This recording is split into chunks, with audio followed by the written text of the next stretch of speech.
Assalamualaikum warahmatullahi wabarakatuh.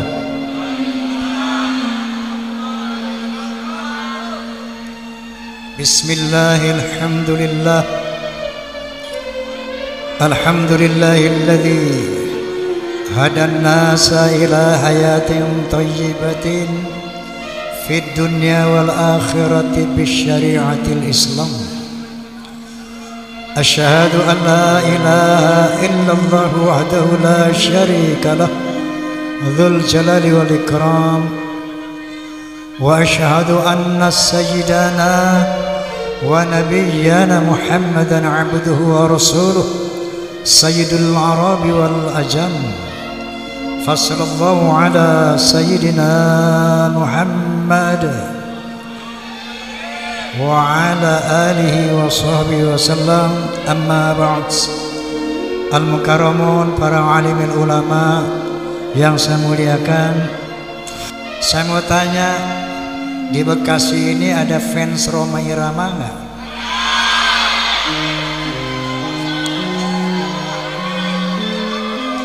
Ada fans Soneta enggak? Alhamdulillah.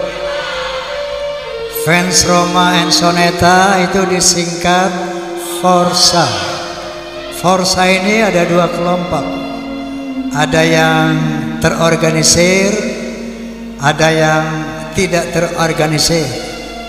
Yang terorganisir terikat dengan ketetapan organisasi yang terus melaksanakan 4B: beriman, bertakwa, berakhlakul karimah, dan berloyalitas. Namun yang tidak berseragam, walaupun tidak berseragam, sejauh dia fans Rhoma and Soneta, itu namanya Forsa. Kalau saya sebut Forsa, bisa bilang keren, bisa? Forsa, Forsa. Sekian lama engkau menunggu untuk kedatanganku. Betul? Bukankah aku telah berjanji kita jumpa di sini? Ku datang, kini ku datang padamu, senyumlah, sambutlah kedatanganku. Allahumma sholli ala Muhammad. Ini saya lihat, wal mu'minuna wal mu'minatu ba'duhum awliya'u ba'd, ya'muruna bil ma'ruf wa yanhauna 'anil munkar wa yuqimuna shalah wa yu'tuna zakah wa yuti'una Allah wa rasulah. Jadi ada kesetaraan di dalam Islam ini antara laki-laki yang beriman dan perempuan beriman. Mereka sama hak dan kewajibannya, yaitu menegakkan sholat, bayar zakat, mentaati Allah dan Rasulnya. Ulaika sayarhamuhumullah, innallaha azizun hakim. Mereka itu akan disayangi oleh Allah, dan karena akan diberikan pahala oleh Allah Subhanahu wa taala dalam konteks kesetaraan. Faham? Jadi berjihad fi sabilillah itu kewajiban yang sama antara laki-laki dan perempuan.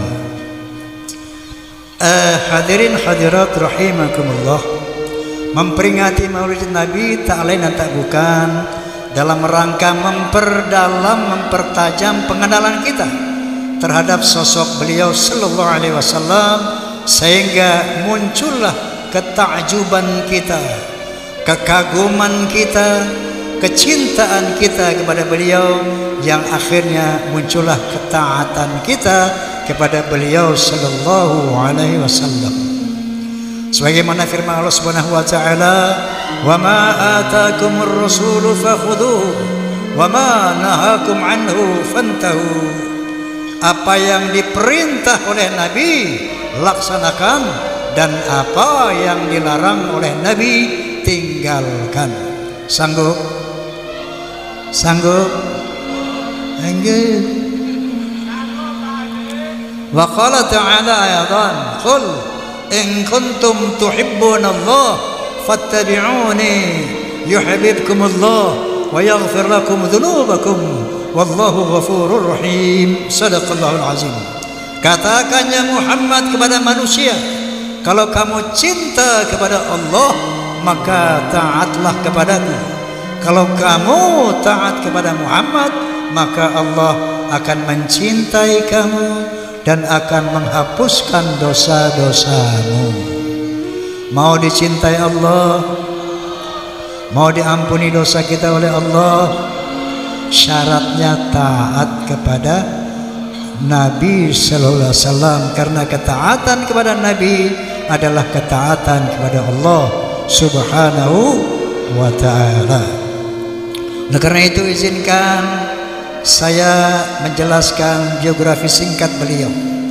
Pertama dari nasab beliau, Nabi Muhammad SAW adalah Muhammad bin Abdullah bin Abdul Muttalib bin Hashim bin Abdi Manaf bin Qusay bin Hakim bin Murrah bin Ka'ab bin Lu'ay bin Ghalil bin Fihr bin Malik bin An-Nadar bin Kinanah bin Khuzaimah bin Mudrikah bin Ilyas bin Mudhar bin Nizar bin Ma'ad, selanjutnya bin Ismail alaihissalam dan Ibrahim alaihissalam.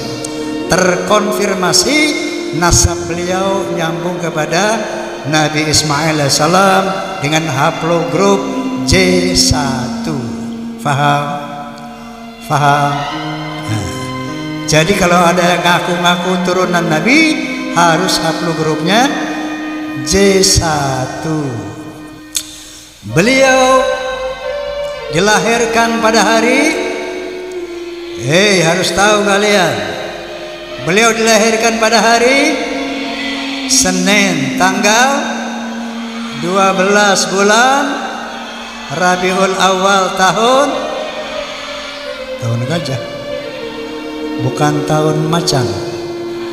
Kenapa dikatakan beliau lahir pada tahun gajah? Karena ketika beliau Sallallahu Alaihi Wasallam dilahirkan bertepatan dengan serangan tentara gajah di bawah pimpinan Abraha dari negeri Yaman.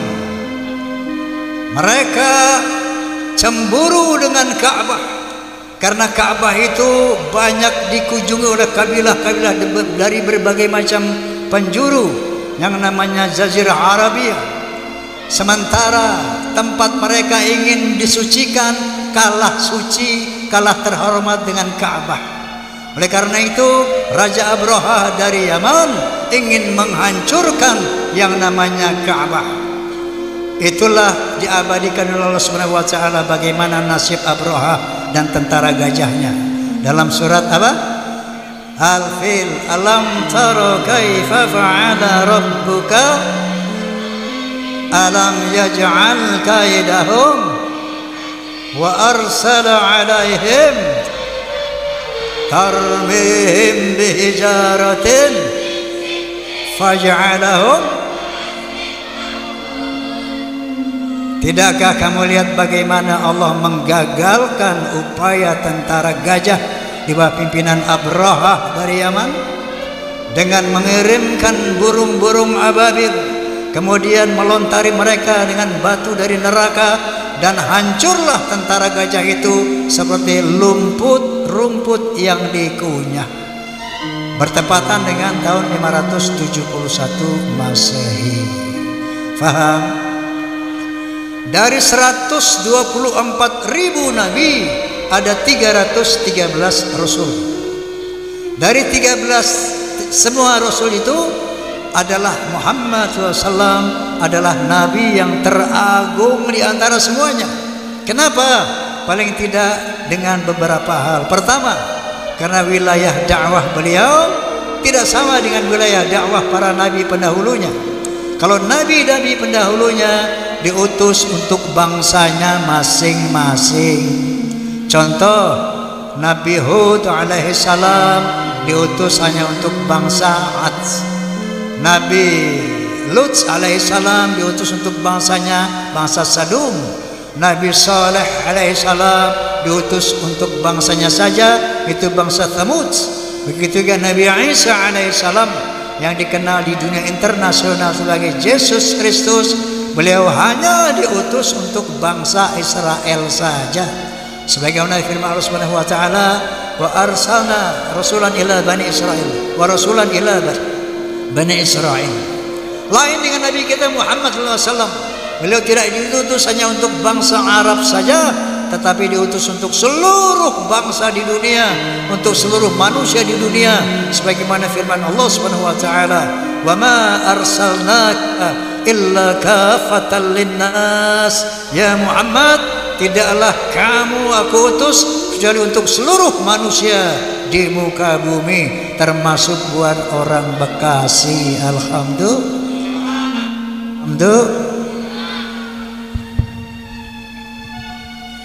Karena wilayah Nabi Muhammad SAW berskala internasional, maka beliau dibekali oleh Al-Quranul Karim yang bersifat holistik, komprehensif, lengkap, menyeluruh. Seluruh aspek kehidupan manusia ada di dalamnya. Sebagaimana firman Allah Subhanahu wa taala, "Al-yauma akmaltu lakum dinakum." Hari ini aku sempurnakan agamamu. Ma faratna fil kitabi min syai'. Dan tidak aku tinggalkan apapun dalam Al-Quranul Karim. Seluruh aspek kehidupan manusia ada penjelasannya dalam Al-Quranul Karim, sehingga Profesor Dr. Arnold Toynbee, seorang sosiolog dari Inggris, setelah membaca Al-Quran mendapat hidayah, dia berkomentar. Apa kata beliau? Islam is not only a religion, but it's also a way of life and a whole civilization. Islam bukan sekedar agama, tapi way of life, bimbingan hidup, and a whole civilization, dan sebuah peradaban yang lengkap. Allahu Akbar, Allahu Akbar, Allahumma salli ala Muhammad. Inilah Nabi kita, Nabi seluruh manusia yang termulia, yang malam ini kita peringati hari lahirnya. 124.000 Nabi misinya sama, untuk menyampaikan la ilaha illallah, tidak ada Tuhan kecuali Allah, semuanya sama. Namun bagi Nabi Muhammad, di samping untuk menyampaikan kalimatut tauhid, ada spesifikasi beliau, yaitu untuk membangun akhlak manusia. Karena iman takwa tanpa akhlak buyar. Akhlak adalah menjadi fondasi dari iman dan takwa seseorang. Oleh karena itu Nabi SAW bersabda, "Innama bu'ithtu liutammima makarimal akhlaq." Sesungguhnya aku dibangkitkan untuk menyempurnakan akhlak yang mulia. Apa itu akhlak? Apa itu akhlak? Budi pekerti. Kalau kata orang Betawi, akhlak itu lagu. Bukan kayak lagu soneta, bukan. Lagu lo tengik, maksudnya akhlak lo tengik. Lagu lo apok. Kata orang Inggris, attitude, perilaku. Nah, secara orientatif akhlak ada 3. Akhlak kepada Allah, akhlak kepada sesama manusia, akhlak kepada alam, hewan dan tanaman. Secara kualitatif akhlak juga ada 3. Akhlakul karimah, akhlak yang mulia. Akhlakul ammah, akhlak yang standar. Dan akhlakus sayyi'ah, akhlak yang buruk.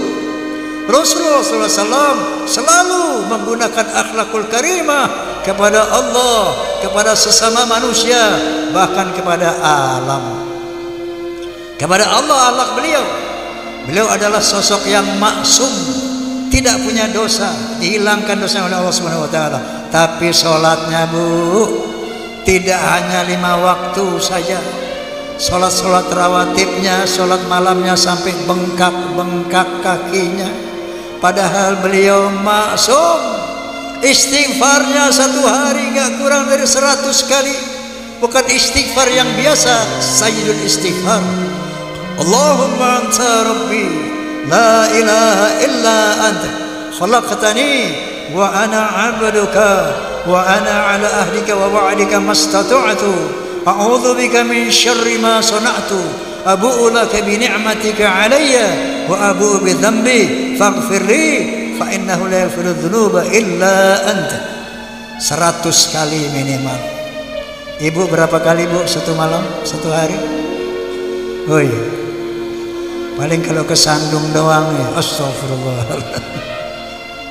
Ini akhlak Rasulullah kepada Allah Subhanahu wa ta'ala. Akhlak Nabi kepada semua manusia, Masya Allah. Laqad ja'akum rasulun min anfusikum azizun alaihi ma'anittum harithun alaikum bil mu'minina raufur rahim. Sesungguhnya telah datang seorang nabi, seorang rasul dari bangsamu sendiri, bangsa manusia, bukan dari bangsa malaikat, bukan dari bangsa jin, dari bangsa manusia. Dia sangat menderita, merasakan derita yang dirasakan oleh umatnya, dan dia menginginkan umatnya dalam keadaan selamat, bahagia minad dunya ilal akhirah. Inilah akhlak Rasulullah SAW. Oleh karena itu beliau sering dibuli, sering dihina, sering dihujat, bahkan pernah dilontari batu di Taif. Apakah beliau marah? Apakah beliau marah? Muhammad gila, majnun. Tidak marah. Dia lempari kotoran unta di kepalanya, kita sujud di depan Ka'bah, tidak marah. Diludahi kepalanya, tidak marah. Bahkan beliau menoleh, mengusap, tersenyum. Satu saat ketika beliau mau ke masjid, dilihat itu orang yang selalu meludahi beliau, nggak ada. Dia tanya, kemana itu orang yang di atas yang selalu meludahi saya? Oh, beliau sakit ya Muhammad. Di mana? Tuh rumahnya. Beliau datang dengan membawa kurma, roti, susu. Setelah dari rumah kembali, istrinya tanya, buat siapa ya Rasulullah? Untuk menjenguk orang sakit. Bu, Pak, beliau dihina, tapi tidak membalas dengan hinaan atau cacian atau pukulan, tapi justru dibalas dengan membawa makanan kepada sang pencaci. Dilontari batu, berdarah tangan kakinya. Jibril alaihissalam berbisik kepada beliau, ya Muhammad, angkat tanganmu kepada Allah, minta agar mereka diazab sebagaimana para nabi pendahulumu ketika durhaka, mereka minta kepada Allah untuk mengazab kaumnya. Muhammad angkat tangan, Allahumma hdi qaumi fa innahum la ya'lamun. Bukan minta diazab, ya Allah berikanlah petunjuk kepada umatku, mereka tidak mengerti. Maafkan umatku, mereka tidak mengerti bahwa aku adalah utusanmu. Kenapa Nabi enggak marah, Bu? Tahu sebabnya? Dihina, kamu penipu, kamu nabi palsu. Enggak marah. Kenapa? Karena beliau yakin beliau adalah nabi beneran. Paham? Coba Musailimah al-Kadzab, nabi palsu, dikoreksi, dikritik, marah, ngamuk. Kenapa? Karena nabi palsu.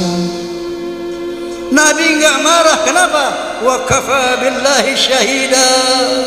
Cukup Allah yang tahu bahwa aku adalah Rasulmu ya Allah. Ini akhlak Nabi. Jadi ketika ada orang-orang yang mengaku-ngaku turunan Nabi, ketika dikoreksi, kalian ini bukan turunan Nabi, marah. Asli apa palsu? Ini Astagfirullahaladzim. Memang lagi trennya tren Baalwi ini ya. Oke, saya mau cerita. Insya Allah lagi disiapin lagu baru. Insya Allah. Doakan. Saya mau cerita ini. 50 tahun yang lalu, oh masih saya muda, masih saya sedang ganteng-gantengnya. Sekarang ya masih ganteng ya gak? Masih saya muda, saya berkesempatan ceramah duet dengan seorang Habib. Ini Habib bicara lebih awal, sama-sama Habib muda. Dibilang, kalau ada Habib yang mabuk-mabukan, yang main judi, yang berzina, jangan kata apa-apa. Nabi orang Betawi ini minum jangan kata apa-apa. Kenapa? Dia cucu Nabi. Nabi memegang kunci surga. Pasti akan masuk surga nanti cucu-cucunya dulu. Walaupun dia maksiat atau segala macam, jangan bilang apa-apa. Dia ahli surga. Saya mendengar itu tersentak. Kenapa?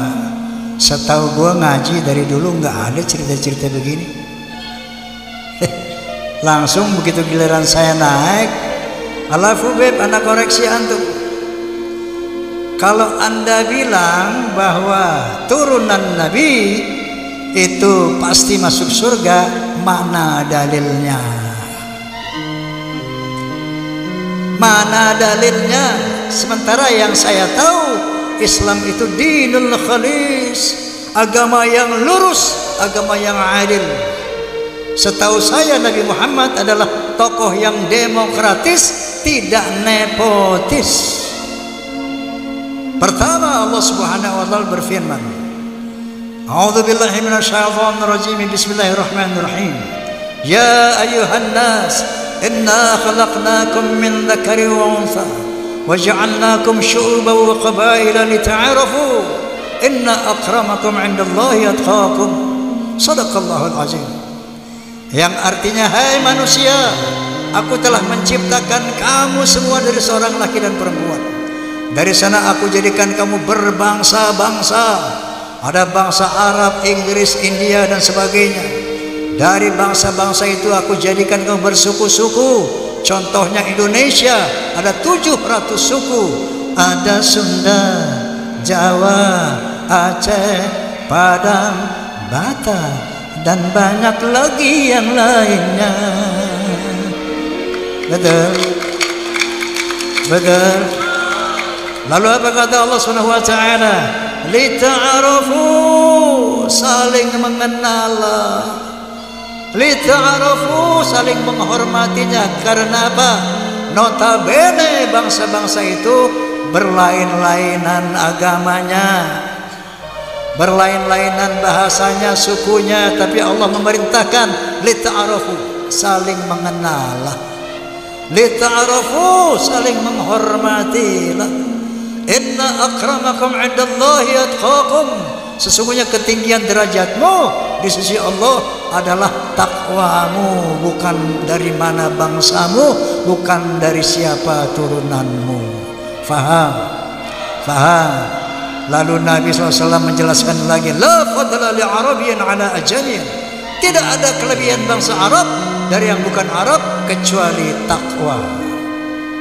Wa qala Nabi SAW, al-jannatu lil muttaqina walau kana 'abdan habasyian wan naru lil 'asina walau kana sayyidan quraisyan hasyimiyan. Surga itu untuk orang yang bertakwa walaupun dia budak dari bangsa Habsyi. Contohnya Bilal bin Rabah, masuk surga dia padahal budak. Wan naru lil 'asina walau kana sayyidan quraisyan hasyimiyan. Dan neraka untuk orang-orang yang ahli maksiat walaupun dia sayyid Quraisy dan Bani Hashim. Faham? Faham? Dan Nabi lebih menegaskan lagi, walau anna Fatimah bint Muhammadin sarqat laqad tu'tu yadaha. Seandainya anak kandungku yang namanya Fatimah mencuri, aku akan potong tangannya. Artinya apa? Tidak ada privilege buat nasab. Tidak ada keunggulan apapun nasab di hadapan Allah Subhanahu wa ta'ala. Anak Nabi masuk neraka. Nabi siapa? Nabi Nuh. Bapak Nabi masuk neraka. Bapak siapa? Nabi Ibrahim Azar masuk neraka. Istri Nabi masuk neraka. Nabi siapa? Nabi Lut alaihi salam. Pamannya Nabi masuk neraka. Nabi siapa? Nabi Muhammad SAW. Lo siapa? Faham? Ente siapa? Inna lillahi wa inna ilaihi raji'un. Setelah saya katakan itu, ramai ini satu masjid. Besoknya saya dipanggil sama satu Habib sepuh. Panggil, ya Bib, siap Bib. Mohon dikoreksi Bib. Kemarin lo ngomong apa? Saya ceritakan lah bla bla bla bla bla. Oh iya, emang tuh anak salah tuh Habib tuh. Tapi ente benar. Yang Anda katakan semuanya enggak ada yang salah. Benar. Inna akramakum indallahi atqakum. Tidak ada privilege buat turunan Nabi. Tapi aneh mohon, ucapan seperti itu jangan diucapin lagi lain kali, jangan. Jangan diomongin lagi yang begitu, Ji. Karena itu akan merusak ukhuwah Islamiyah. Sejak saat itu saya simpan di perut. Saya nggak buka-buka, nggak ngomong lagi, nggak mengkritisi lagi para Habib ini. Lama-lama 50 tahun, Masya Allah, saya dengar begini, saya dengar begitu, berita khurafat dan sebagainya. Ada istri orang yang dibawa kabur, ada anak orang yang Masya Allah, macam-macam itu kita lihat kisah-kisah jahiliyah mereka. Ini berita-berita khurafat yang menyesatkan umat. Leluhurku Faqih Muqaddam bisa mi'arat 70 kali satu malam. Leluhur kami bisa memadamkan api neraka dengan kelingking. Leluhur kami bisa nurunin emas dari langit. Itu ada orang maksiat mati karena dia cinta kepada Ba'alwi, kepada Habaib, maka cuma dikasih surat doang. Kasih ini surat nanti kepada Munkar wa Nakir, bilang dari Habib, ente pasti masuk neraka, masuk surga. Banyak lagi cerita khurafat itu. Ini 50 tahun saya melihat seperti itu. Kelakuan-kelakuan yang jauh dari akhlak Rasulullah Sallallahu Alaihi Wasallam.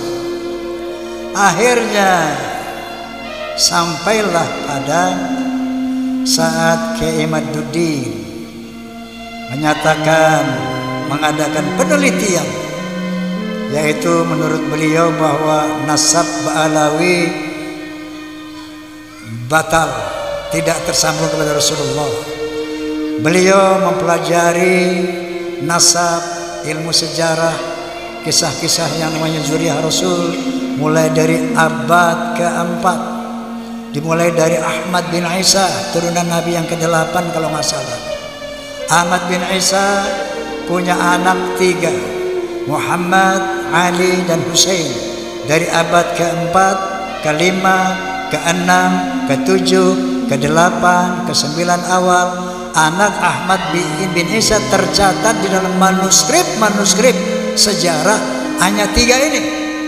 Tiba-tiba muncul pada abad ke-9 akhir yang namanya Ubaidillah, anak Ahmad bin Isa. Ini yang menjadi perhatian saya pertama. Mereka mengcounter Kiai Imaduddin. Itu orang yang eksis, nggak perlu tertulis dalam sejarah. Boleh nggak masuk akal saya? Kok yang 3 masuk, kenapa yang 1 enggak? Betul? Betul? Kok yang 3 orang tercatat, kenapa ini tidak? Dari satu sisi saya mulai meyakini. Sebelum itu ketika saya menyatakan Bismillahirrahmanirrahim, asyhadu an la ilaha illallah wa asyhadu anna Muhammadar Rasulullah, hari ini saya hakul yakin Ba'alawi bukan turunan Nabi. Mereka bertanya kepada saya, itu Roma Irama berani-beraninya mengatakan hakul yakin bahwa Ali bukan turunan Nabi. Dari mana dia tahu? Apakah dia pernah melihat Ubaidillah dilahirkan? Apakah dia pernah melihat persalinan Ubaidillah? Saya katakan, ente yakin gak sama Nabi Muhammad? Yakin? Ya, semua tanya, Anda yakin gak Nabi Muhammad Rasulullah? Apakah Anda melihat Nabi dilahirkan? Apakah Anda melihat Nabi menerima wahyu pertama? Dasarnya apa Anda yakin? Al-Quranul Karim. Maka saya jawab, kita beriman kepada Allah Subhanahu wa taala secara haqqul yaqin dengan dua hal. Yang pertama ayat qauliyah dari Al-Quranul Karim. Qala ta'ala innani anallah la ilaha illa ana fa'budni wa aqimis salata li dzikri. Sesungguhnya akulah Allah dan tidak ada Tuhan kecuali aku, maka sembahlah aku dan dirikanlah salat untuk mengingatku. Ini ayat qauliyahnya. Dan banyak lagi ayat qauliyah tentang eksistensi Allah sebagai Tuhan. Lalu ayat qauliyahnya apa? Allah SWT berfirman, a'udzubillahi minasyaitonirrajim, bismillahirrahmanirrahim, inna fi khalqis samawati wal ardh wa ikhtilafil laili wan nahar wal fulki allati tajri fil bahri bima yanfa'un nas wa ma anzalallahu minas sama'i min ma'in fa ahya bihil arda ba'da mautiha wa batha fiha min kulli dabbah wa tasrifir riyahi wa sahabin musakhkhari baina samai wal ard la ayatin liqaumin yaqilun. Shadaqallahul azim.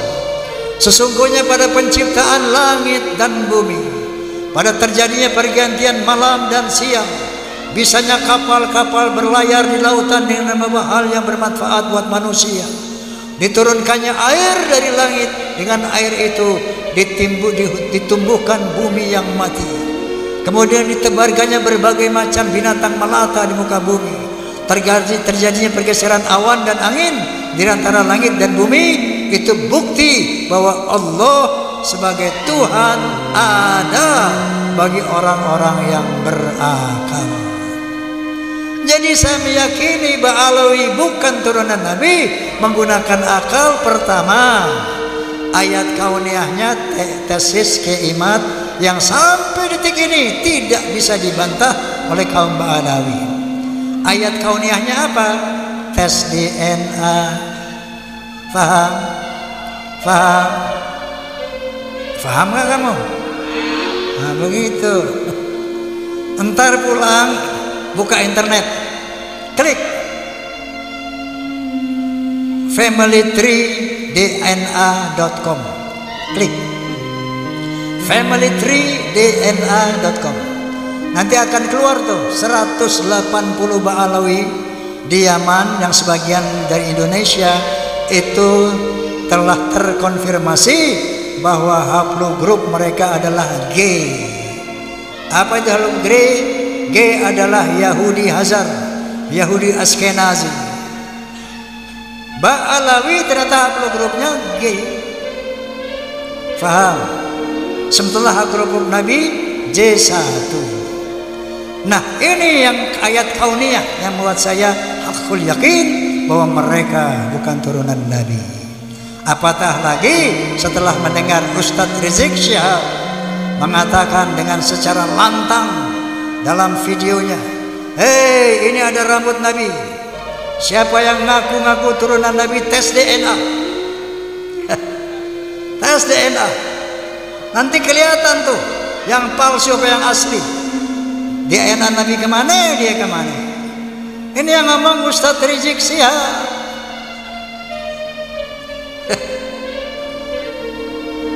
Lalu sekarang dia mau nggak tes DNA? Saya mau tanya, dia mau nggak tes DNA? Mau nggak? Belum terbukti siapa dia. Terbukti belum? Siapa dia, asli apa bukan? Asli apa palsu? Kalau dia asli pasti mau tes DNA. Orang dia yang suruh. Betul? Dia yang perintahkan. Tes DNA. Yang ngaku turunan Nabi, tes DNA. Nanti ketahuan tuh kamu kalau palsu atau asli. DNA Nabi kemana, dia kemana? Rizik Syihab tes DNA apa tidak? Mau apa enggak? Berarti asli apa palsu? Kan jelas. Enggak ada yang ragu-ragu. Maka saya katakan hakul yakin bahwa Ba'alawi bukan turunan Nabi. Faham? Oke. Nah, saya katakan di podcast saya, hati-hati ini berbahaya. Saya melihat ada indikasi mau menguasai Indonesia secara spiritual, ekonomi, dan politik. Gejalanya jelas sekali. Pertama, ada yang bikin kuburan-kuburan palsu, kuburan-kuburan Habib. Kalau udah Habib, wali. Mereka bilang kalau ditarim, orang baru nemu kumis langsung jadi wali. Kalau namanya habaib, semuanya wali. Jangankan orang sehat, orang gila aja dibilang wali. Wali. Sama penuh di Jawa, Kalimantan, kuburan-kuburan palsu. Tujuannya apa? Untuk membuat satu sejarah bahwa ini kaum Ba'alawi sudah menduduki Indonesia sejak lama. Nanti orang-orang dari Yaman datang ke Indonesia. Indonesia itu tempat leluhur kita. Lihat kuburan-kuburan leluhur kita di mana-mana. Satu ini. Yang kedua, yaitu menyebarkan khurafat-khurafat untuk menundukkan hati umat Islam yang tidak berpikir. Seperti tadi, itu Fatih Muqaddam bisa 70 kali mi'raj. Ini sebetulnya menghina Nabi Muhammad SAW. Karena Nabi sendiri hanya 1 kali. Kalau yang mengatakan saya 2 kali mi'raj itu sudah menghina, apalagi 70 kali semalam. Betul? Saya bisa memadamkan api neraka, ini menghina Allah Subhanahu wa ta'ala.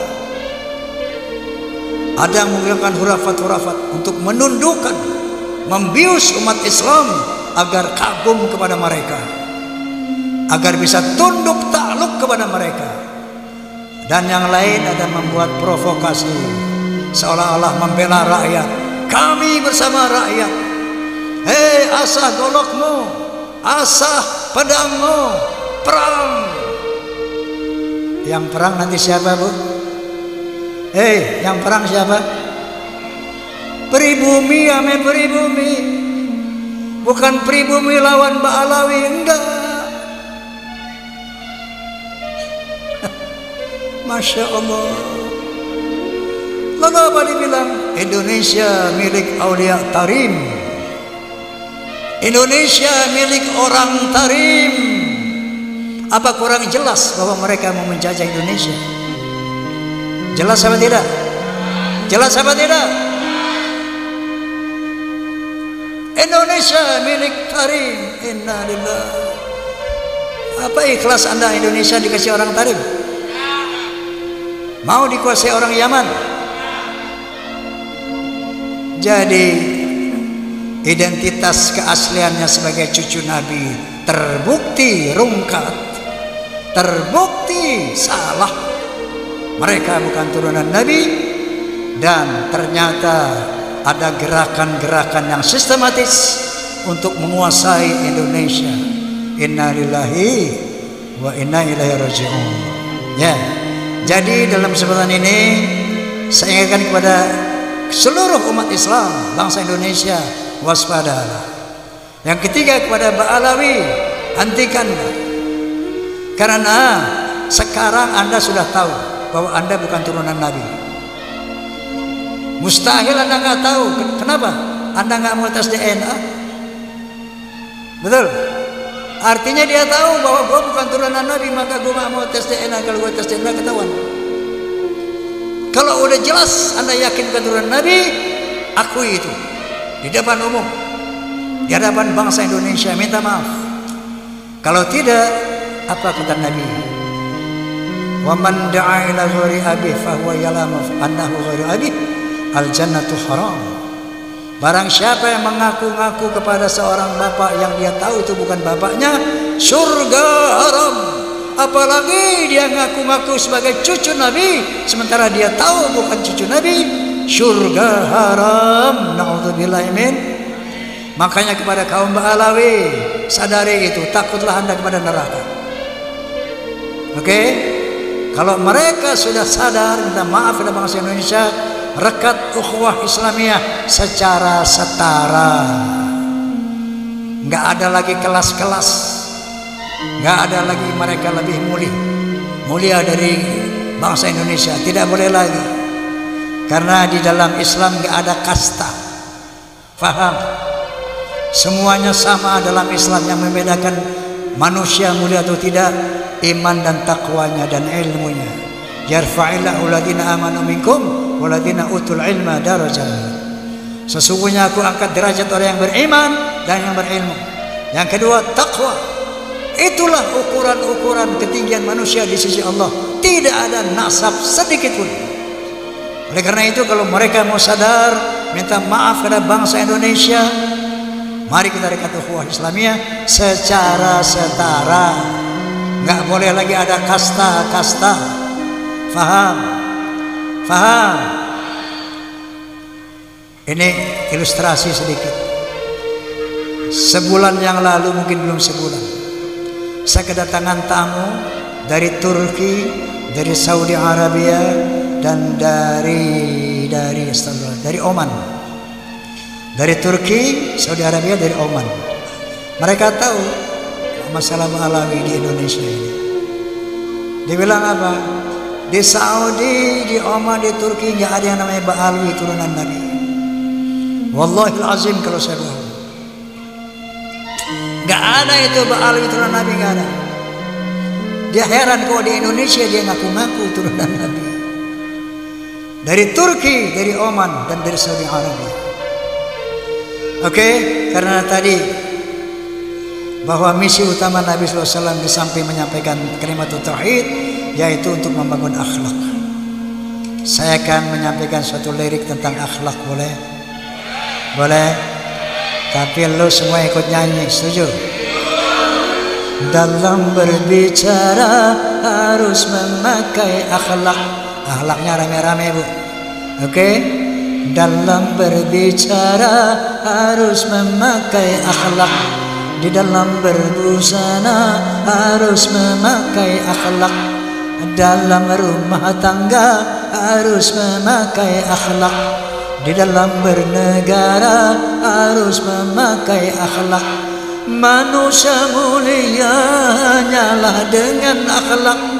Manusia kan hina kalau tidak berakhlak. Harta dan jabatan tak menjadi ukuran. Betul? Betul?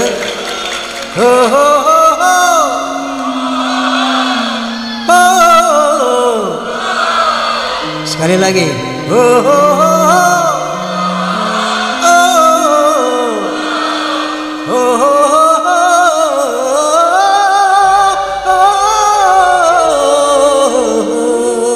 Coba.